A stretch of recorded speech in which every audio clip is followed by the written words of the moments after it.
अस्सलाम वालेकुम, खुश आमदीद। मेरा नाम मशल है। मैं काफ़ी एक्साइटेड हूँ क्योंकि मैं वजिया की फ़ैन हूँ, तो आज मैं उनके साथ गुफ्तगू करूँगी। बहुत अच्छा लग रहा है। थोड़ा सा डर भी लग रहा है क्योंकि मेरी उर्दू इतनी अच्छी नहीं है, तो आप लोग हंस लें, कुछ नहीं होता, मैं बुरा नहीं मानूंगी। और वजिया ने मुझसे वादा किया कि वो उर्दू में ज़्यादा जवाब देगी, मगर पूरी कोशिश है।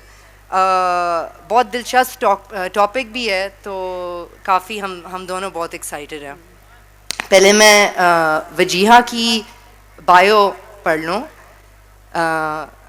Wajiha Naqvi is a vocalist, ethnomusicologist, and cultural producer from Karachi. She is currently pursuing a doctoral thesis on Qawwali in urban Pakistan at the Department of Music, King's College London, funded by the London Arts and Humanities Partnership.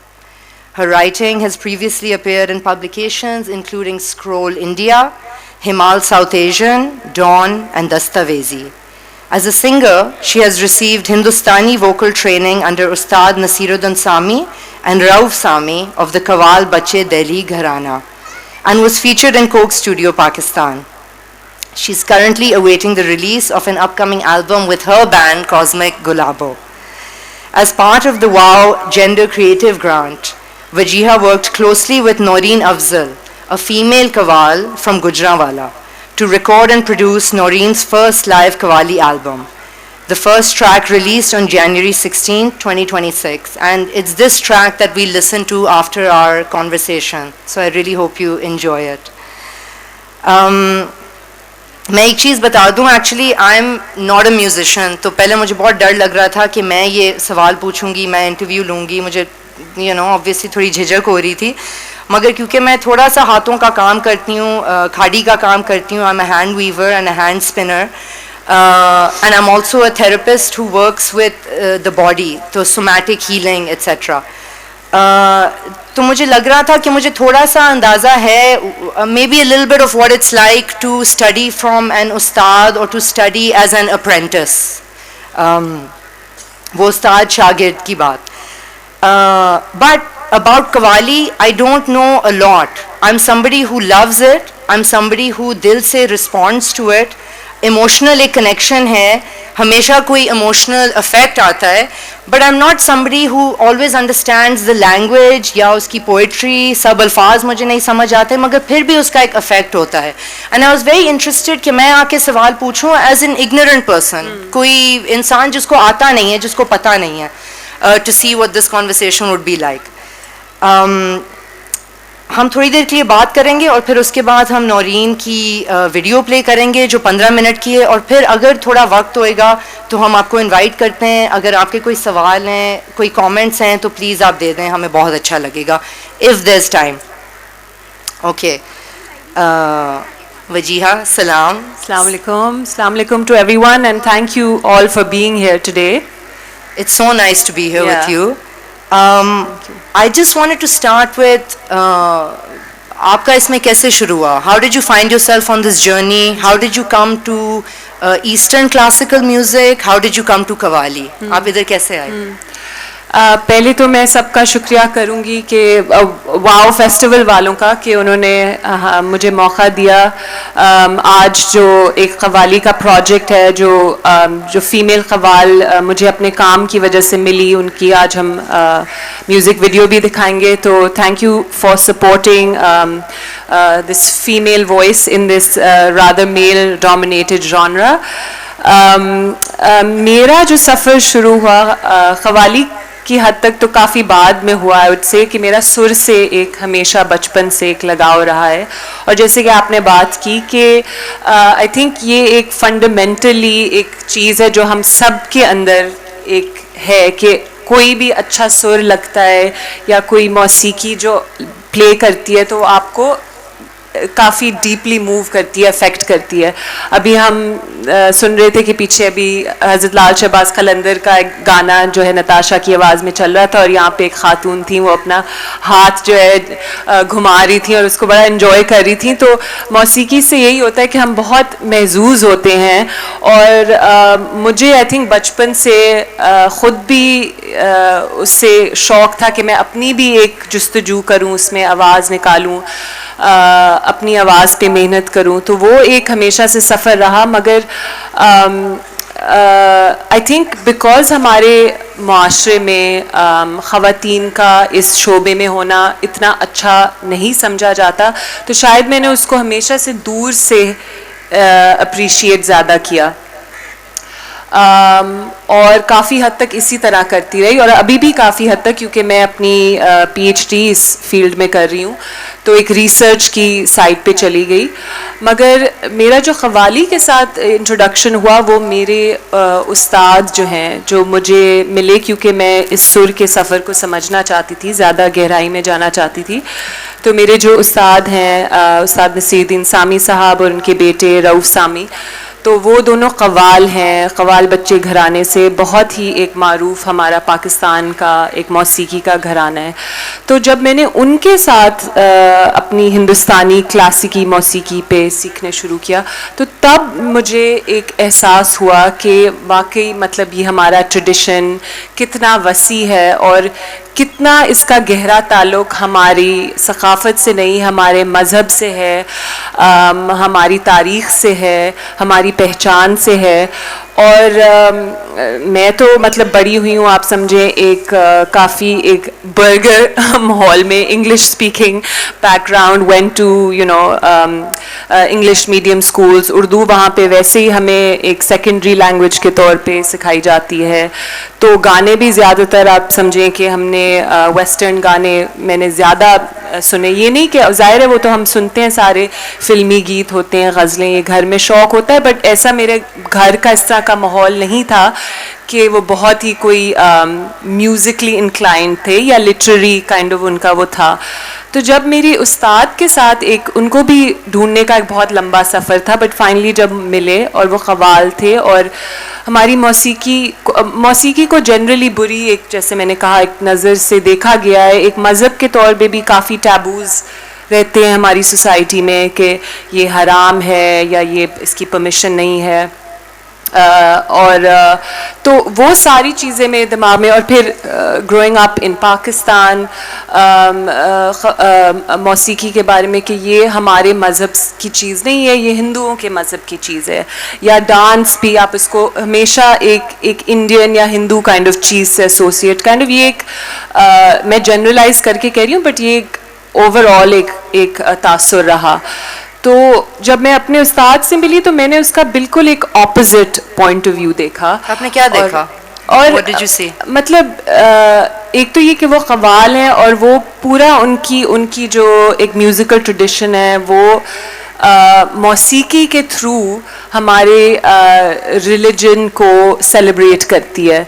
तो उसमें हमारे जो हिंदुस्तान के बुज़ुर्ग आ जाते हैं, जो हमारे मज़हब के मतलब हमारे होली प्रॉफिट, हमारे वली, हमारे सूफिया इकराम जो हैं, उन सब की एक बात करते हैं अपनी मौसीकी के ज़रिए, क़व्वाली के ज़रिए। फिर इट्स नॉट जस्ट कि वो एक डिवोशनल फॉर्म उसको अपनी पोइट्री में उसको पढ़ते हैं, वो उसको ख़ास एक तरतीब से पढ़ते हैं। So there is a whole kind of science behind the musical tradition कि क्लासिकल मौसीकी को किसी ख़ास राग में पढ़ा जाता है, वो एक ताल में होती है, वो ऐसी बेमायने नहीं होती चीज़ें कि वो एक राग होता है, उसकी क्या तासीर होती है। एवरी राग हैज़ अ सर्टन इमोशन। सो अल्फाज के क्या मायने हैं, फिर उसको उस कॉम्पोजिशन को एक राग में पढ़ के गाना।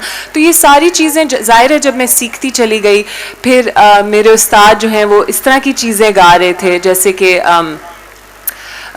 तोरे बिना मोहे चैन नहीं, ब्रिज के नंदला, तोरे बिना मोहे चैन नहीं, ब्रिज के नंदलाल, पैया परूं गिनती करूं, तारूं गले माला, तोरे बिना मोहे चैन नहीं। तो वो अब वो ब्रिज के नंदलाल जब गा रहे हैं, और नंदलाल जो है वो कृष्णा को कहा जाता है, नंद के बेटे कृष्णा जी को कहते हैं। ब्रिज जो एक रीजन है जो इंडिया में हिंदुस्तान का एक इलाका है, और ब्रिज की ज़बान है, उसमें ये पढ़ी जा रही है ये बंदिश। तो वो कृष्णा की बात कर रहे हैं, फिर वो कन्हैया को याद कर रहे हैं, वो कह रहे हैं कन्हैया याद है कुछ भी हमारी, कहूँ क्या तेरे भूलने के मैं वारी, कन्हैया याद है कुछ भी हमारी। तो वो कृष्णा जी की बात कर रहे हैं, और जाहिर है वो हम जो मुसलमान होंगे, जो जब मैं तारीख में गई और मैंने इसको ज़्यादा गहराई से समझा, तो कृष्णा को जो सूफिया कराम थे वो they used Krishna as a metaphor even for the holy prophet. So मुख्तलिफ मज़ाहिब के लोग इस खत्ते में रहते थे, हिंदू मज़ाहिब के, सिख मज़ाहिब के, मुसलमान, और उन सब ने अपने अकीदे से उसी गाने को समझा। तो for me that was kind of really opening up this whole new multi religious dimension, multiple like religious registers, that we often forget living in Pakistan, and where we see kind of narrowing of tolerance, narrowing of religious tolerance in general. But if we look at our तहज़ीब, या हम पीछे ज़रा जाके देखें तो या हम गौर से सुने अपनी चीज़ों को, तो उसमें सारी ये बात कही जा रही हैं। तो I think that what kind of drew me a lot closer to ख़वाली and the whole canon। उन्होंने मुझे आगाह किया कि ख़वाली क्या चीज़ होती है। ख़वाली आती है, उसको कौल से मंसूब किया जाता है। सो कौल आर लाइक सेइंग्स, कौल अल्फाज या कहे हुए अल्फाज, जैसे सबसे आपका पहला कौल आप कहते हैं कि रसूल पाक का मन कुंतु मौला फाजा अलीउन मौला, के जिसका अली मौला, उसका जिसका मैं मौला उसका अली मौला। तो ये हमारे गानों में ये चीज़ें जब मैंने उनसे सीखी, तो उससे मुझे काइंड ऑफ अंदाज़ा हुआ कि ख़वाली जो है वो हमारे बरे सग़ीर में ख़ास तौर पे चिश्तियों की एक रिवायत है, and they use qawwali to connect spiritually, so connect with the divine, and it was kind of like a station in which it was really about learning more about yourself. अपने अंदर जाके देखें कि आप कौन है, आपकी क्या पहचान है, आपका क्या पर्पस है इस ज़िंदगी में, आपका मकसद क्या है। I was actually just going to say that बहुत personal चीज़ लगती है। It sounds like a real दिल की ख्वाहिश, and I'm wondering, आप academia में भी हैं, आप इतनी जैसे broad survey कर रही हैं of Qawwali, you're studying so many things, you're studying it so deeply, but it also sounds like a very personal wish to connect to the divine. तो आपको ऐसा कुछ लगता है? Is that बिल्कुल, मतलब एग्जैक्टली आई थिंक मैंने बहुत ही लंबी एक दास्तान सुना के मैं इसी पॉइंट पे आना चाह रही थी कि असल में यही एक जुस्तजू है, और आई गेस रहेगी, और इसका कोई मकसद एक फाइनल एंड पॉइंट नहीं होता है, वो एक सफ़र होता है। तो वो एक मौसीकी के थ्रू आप इसको सफ़र को kind of you are living through it, तो that was the reason behind it. और qawwali is I guess one form, आप किसी भी मौसीकी की सिन्फ देख लें, और कि इसमें हमें ये नहीं सिखाया जाता, बट मुसलमानों की काफ़ी कंट्रीब्यूशन रही है इन फॉर्म्स को डेवलप करने में, इन हिंदुस्तानी classical music.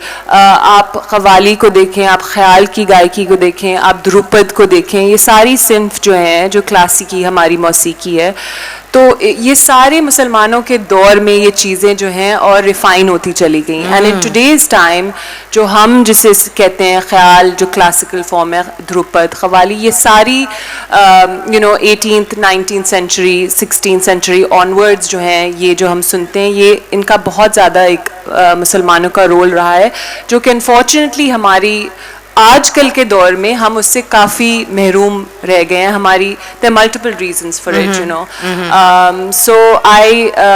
so that was also a quest to kind of dig that search out as someone who wants to deeply connect with their Muslim heritage and religious kind of side, because it is a way of connecting with the divine.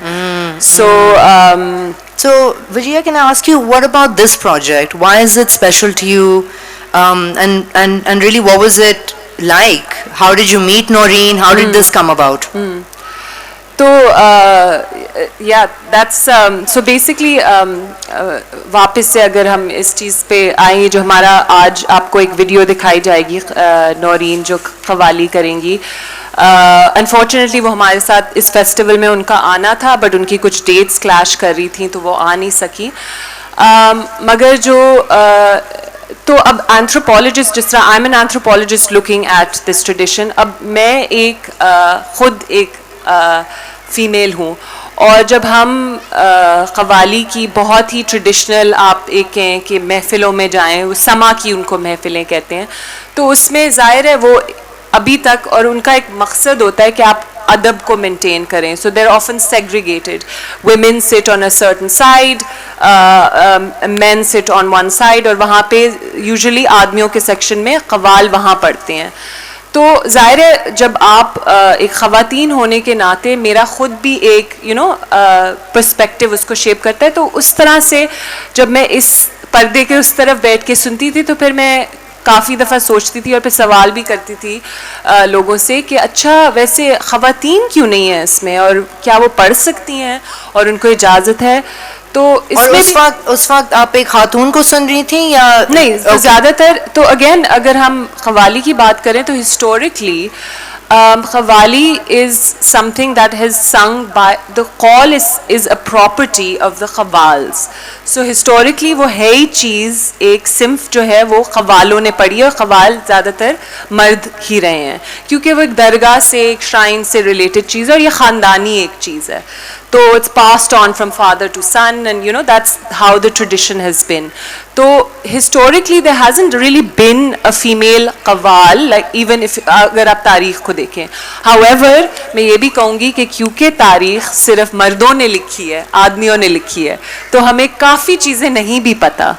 तो हम अब इस दुनिया के इस वक्त में आ गए हैं कि हम काफ़ी चीज़ों से अब हमें मालूम हो रही हैं कि नहीं, अच्छा ख़वातीन का रोल भी था.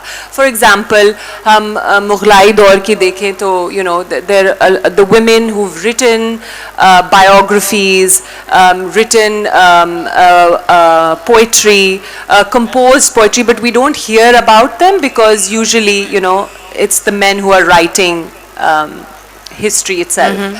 So we don't so we don't know if there have been female qawwals or not historically, but traditionally it's been something that has been performed by men. और उस सेंस में आज तक भी हम देखते हैं कि जैसे मेरे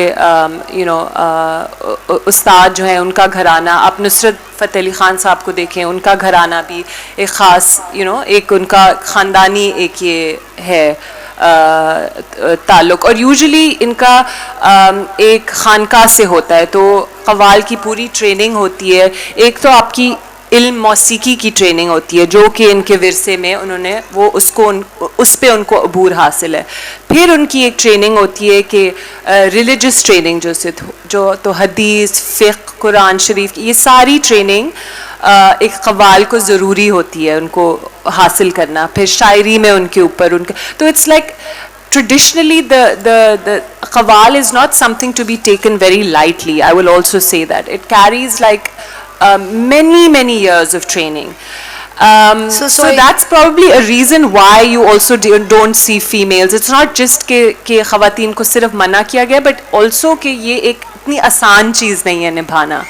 तो ये भी एक reality है इस सिम्फ का.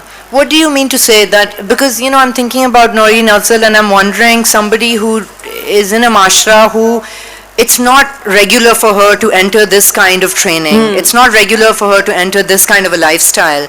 But then how did she start doing it, and how does that come about? हाँ, तो नौरीन से मेरा इस तरह तारुफ हुआ कि मैं ज़ाहिर इस पे काम कर रही हूँ. अब आजकल इंटरनेट का दौर है, आप हर चीज़ ऑनलाइन वगैरह देख रहे हैं, तो आपके एल्गोरिथम्स भी आपको दिखा रहे होते हैं, आप यूट्यूब पे सर्च कर रहे हैं चीज़ों को, तो उसमें ही शायद कैसे हुआ कि मुझे एकदम से नौरीन की जो है कव्वालियाँ यूट्यूब पे आने शुरू हो गई। अब वो गुजरावाला से है और वो ऑलरेडी एक एज अ कव्वाल काम कर रही है और वो अपना काम सारा टिकटॉक पे यूट्यूब पे लगा रही थी।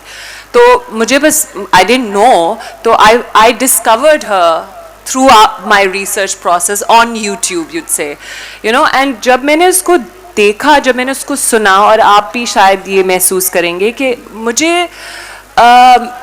एक तो ये है कि हम कहते हैं कि वो कव्वाली एक बहुत ख़ास, मतलब आपको मौसीकी आनी चाहिए और वो बाकायदा एक ट्रेडिशन है। मगर जब मैंने नौरीन को सुना तो मुझे लगा कि उसके बात में, उसके पढ़ने के अंदाज में एक असर है, एक आप बेशक आप उसको कहें कि ये इतनी सुर का पक्का नहीं है या Musically it's not you know perfect, या आप ये सारी चीज़ें कहते हैं, but you, as you'll all probably hear, you cannot help but be moved by her because वो जिस तरह से पढ़ती है, तो I was really moved by her expression, you know, as a woman। वो जिस तरह से वो पढ़ रही थी तो वो मुझे जाके लगा, और फिर मैंने कहा यार ये एक औरत होके इस माशरे में ये एक इस तरह की इतनी मुश्किल चीज़ पढ़ रही है, और वो आके यूट्यूब, और लोग उसको बहुत पसंद कर रहे हैं, लोगों ने उसको बहुत यू नो यूट्यूब के कमेंट्स में देखें, किसी ने उसको आपदा जी का एक वो दिया हुआ है, किसी ने कहा है कि नुसरत फ़तेह अली ख़ान की तरह आप लगती हैं, उसका एक अपना मुख्तलिफ मुनफरद एक अंदाज़ है पढ़ने का।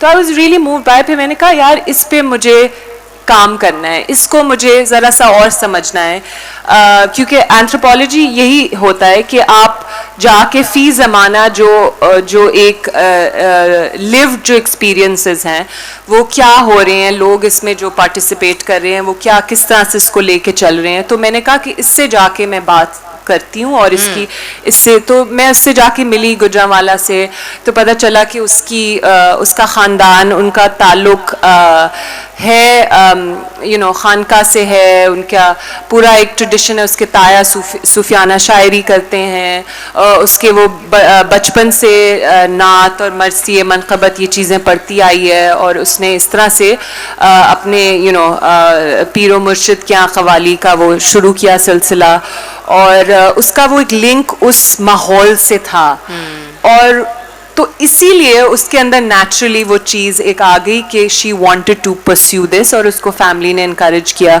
तो बस उसने इसी तरह ही शुरू किया। उसको ख़ास कोई मौसीकी की ट्रेनिंग ऐसा उसने की कोशिश, मगर इतनी कोई ख़ास कोई स्पेशलाइज ट्रेनिंग जैसे है वो नहीं उसने ली हुई, तो उस तरह उसका सफ़र शुरू हुआ।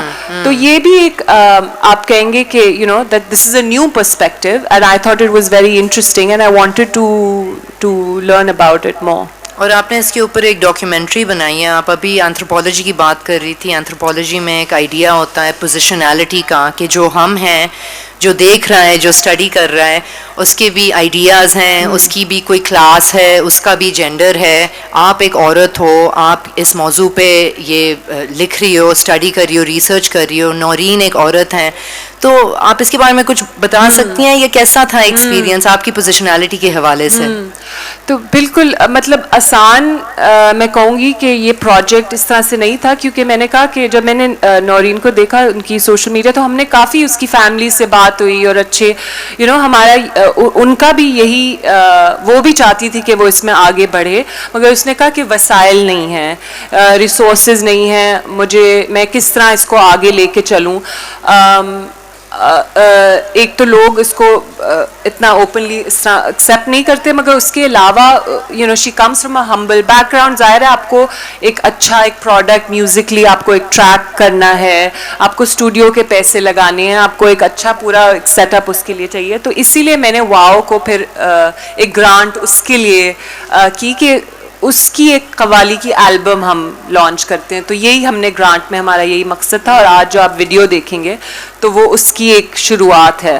तो वो और आप देखेंगे कि यू नो ज़ाहिर वो चैलेंजेस भी बहुत थे। हमने अभी नवंबर में जाके उसको शूट किया, और आपको बहुत चीज़ों को ध्यान से लेके चलना पड़ता है कि जो हमारे समाजी जो उसकी फैमिली के सर्टन वो हैं रिक्वायरमेंट्स हैं कि किस तरह से उसको दिखाना है, क्योंकि जाहिर है वो लोग भी इस माशरे का हिस्सा हैं और वो चाहते हैं कि उनकी बहन को हम एक अच्छे अंदाज में पेश करें। हमारा भी यही एक मकसद था, मेरा भी मकसद यही था। तो वो चीज़ें काफ़ी, जब आप एक फ़ीमेल म्यूज़िशियन के साथ काम करते हैं तो वो आहिस्ता आहिस्ता ज़ाहिर होती हैं। तो इस तरह की चीज़ें ज़ाहिर है आई थी रिकॉर्डिंग के दौरान। फिर मैं बहुत शुक्रगुजार हूँ, हमारे दानियाल मेरे दोस्त हैं, वो भी एथनो म्यूज़िकोलॉजिस्ट हैं, जो कल साद नूर बख्श के साथ परफॉर्म कर रहे थे। तो वो मेरे साथ, और उनके साथ साउंड पे निज़ार ललानी साहब, बहुत बड़ा मौसीकी का एक नाम है, तो उन्होंने फिर इस एल्बम को दानियाल ने आके उसको रिकॉर्ड किया। वो भी आया था गुजरांवाला, तो हमने उसकी एक लाइव रिकॉर्डिंग की। और लोकेशन ढूंढना जहाँ पे इतने सारा एक ग्रुप बैठे, फिर ज़ाहिर इस तरह के सर्दियों के दिन हैं तो हम डे लाइट में शूट करना चाहते हैं, तो वो फिर हर थोड़ी देर आपको नमाज ब्रेक होती है तो आप रिकॉर्ड नहीं कर सकते लाइव, तो जब अजान हो रही होती है आपको म्यूज़िक स्टॉप करना पड़ता है। तो ये काफ़ी चैलेंजेस होती हैं आपको एक लाइव एल्बम रिकॉर्ड करने में आपको आती हैं। तो these are like actual challenges that we face during this recording process. तो बहुत कुछ सीखने को मिला। फिर एक था कि इसके साथ नौरीन को कौन से कलाम पढ़ने चाहिए, तो इस पे भी उसके साथ बहुत एक तो ये कौन डिसाइड करता है, ये कैसे डिसाइड होता है? तो ये भी मैंने उसके साथ काफ़ी अरसा जो टाइम स्पेंड किया था। वो है पंजाब की हैं, वो ज़ाहिर है उनकी ज़बान पंजाबी है, तो मैं चाहती थी कि वो उनके स्टाइल की क़व्वाली को नुमाया कर सकें। अब जाहिर है हम जो जहाँ से उनका ताल्लुक़ है, जिस ज़बान में वो कंफर्टेबल है, वो उसको पसंद करते हैं सुनना। ये मैंने बहुत नोटिस किया है लोगों के साथ कि जो पंजाब वाले हैं वो कहते हैं नहीं जी नुसरत साहब से तो कोई बेहतर नहीं हो सकता, और जो कराची के जो उर्दू स्पीकिंग लोग हैं वो कहेंगे नहीं जी फरीद आज़लों का बिल्कुल अलग अंदाज़ है, वो बिल्कुल अलग उनके रंग हैं। क़व्वाली दोनों क़व्वाली करते हैं मगर ज़ाहिर ज़बान का एक ताल्लुक़ होता है।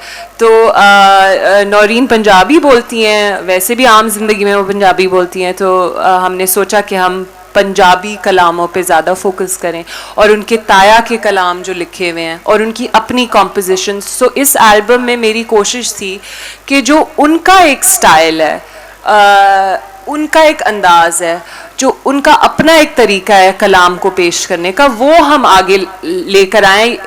या instead of us doing the same kind of popular qawwali tracks that we all hear and like, but I wanted to bring that out. So that was like a very kind of curated effort that I made with her to choose that repertoire. And now coming to the track that we're about to hear, I feel it's 6:45, so I feel maybe we should head towards putting it on. But the track that she is singing, ये बाबा बुल्ले शाह की poetry है, और जो वो गा रही हैं वो उसकी लाइन है कि जाना मैं कौन, so what do I know who I am. And मैं सोच रही हूँ आप PhD कर रही हो, आप you're studying so much about this, but you're also listening and singing and experiencing and being with this music, and I wonder what do you think of this question. आपको क्या लगता है? What is Baba Bulle Shah saying in this, and why should we consider this?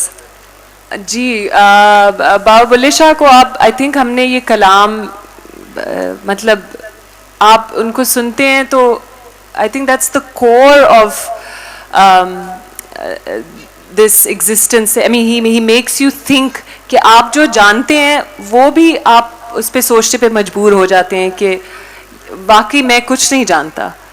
तो I think that's what the Sufi message always brings you back to, कि जानते हुए भी बाबा बुल्ले शाह जो इतने बड़े एक सेंट थे, बुज़ुर्ग थे, और उनको अपने ज़माने में एक काफिर डिक्लेयर कर दिया गया था, ठीक है, और वो और उनकी एक अपनी एक अलग कहानी है जो कि जिनको शौक़ है, और उन्होंने इसमें नौरीन वो पढ़ती हैं अल्फाज के मैं कंजरी बनिया मेरी इज़्ज़त ना घटती, तो उन्होंने अपने आप को मतलब ज़ाहिर एज अ मेटाफॉर एक एक नाचने वाली जैसी औरत जिसको हम सबसे सोसाइटी में एक लोएस्ट काइंड ऑफ एक उस पर समझते हैं, तो उन्होंने वो दिखाया कि वो भी अगर मतलब मुझे कोई उस तरह की चीज़ कहे तो मेरी उससे इज्जत नहीं घटती, क्योंकि इंसान अल्टीमेटली इंसान को उनकी उस जगह पे वैल्यू करना चाहिए। हर इंसान को इंसानियत की लेंस से देखना चाहिए, चाहे वो जो भी हो।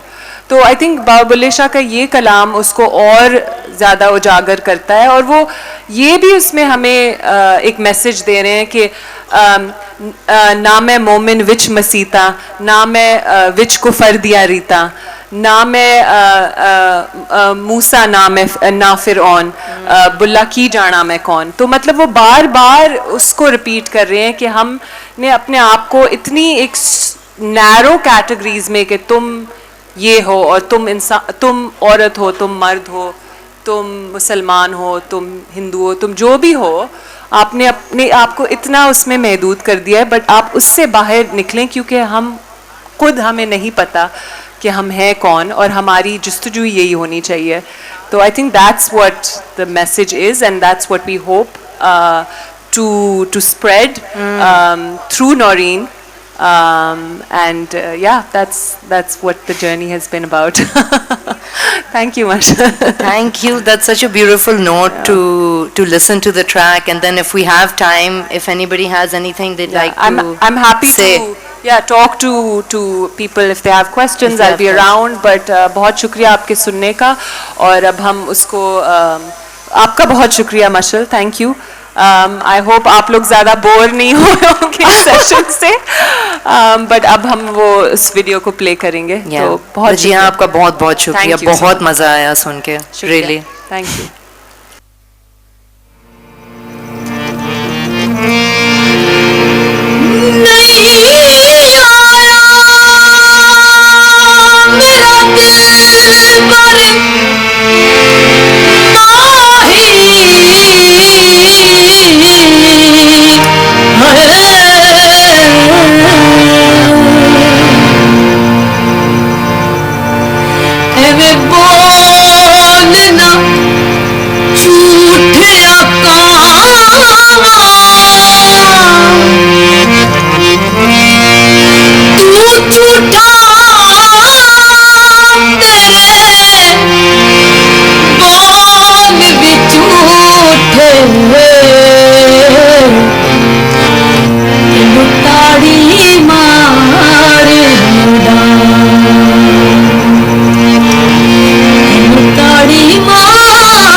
करा जा दीदा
बेखुदा मैं इश्क दी एक मजबूरी हाँ ये जाना मैं कौन वे भुल्लिया कौन वे भुल्लिया ये जाना मैं कौन ये जाना मैं कौन वे भुल्लिया कौन वे भुल्लिया ये जाना मैं कौन मेरा इश्क दिल छटिया कख भी नहीं ये जाना मैं कौन वे भुल्लिया कौन वे भुल्लिया ये जाना मैं कौन ओए अपने पराए दूर मेरे ओए अपने पराए दूर मेरे सब भूलते मैं दस्तूर मेरे सब भूलते मैं दस्तूर मेरे मेरा दीन मजहब भी भूलता है मेरा दीन मजहब भी भूलता है मेरा दीन मजहब भी भूलता है मेरा दीन मजहब भी भूलता है सब भूलते हैं दस्तूर मेरे ये जाना मैं कौन वे भुल्लिया कौन वे भुल्लिया ये जाना मैं कौन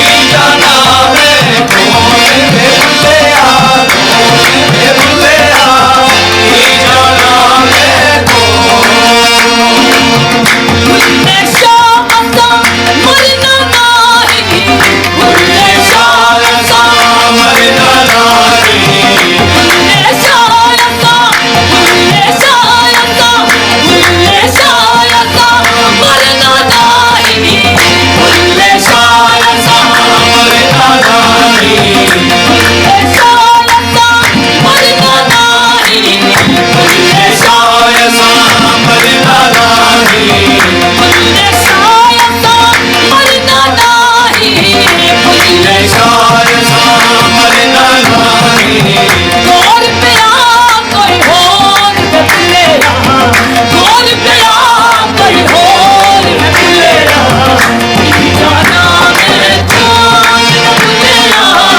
ये जाना मैं कौन बदले रहा ये जाना मैं कौन बदले रहा ये जाना मैं कौन बदले रहा मेरी ए हो बदल इबादत है मैं यार दी विच मंजूरी हां भुल्ले शाह असा मरना नहीं भुल्ले शाह असा मरना नहीं भुल्ले शाह असा मरना नहीं भुल्ले शाह असा मरना नहीं मैं सच्चा सोना ना देना मैं सच्चा सोना ना देना मैं ना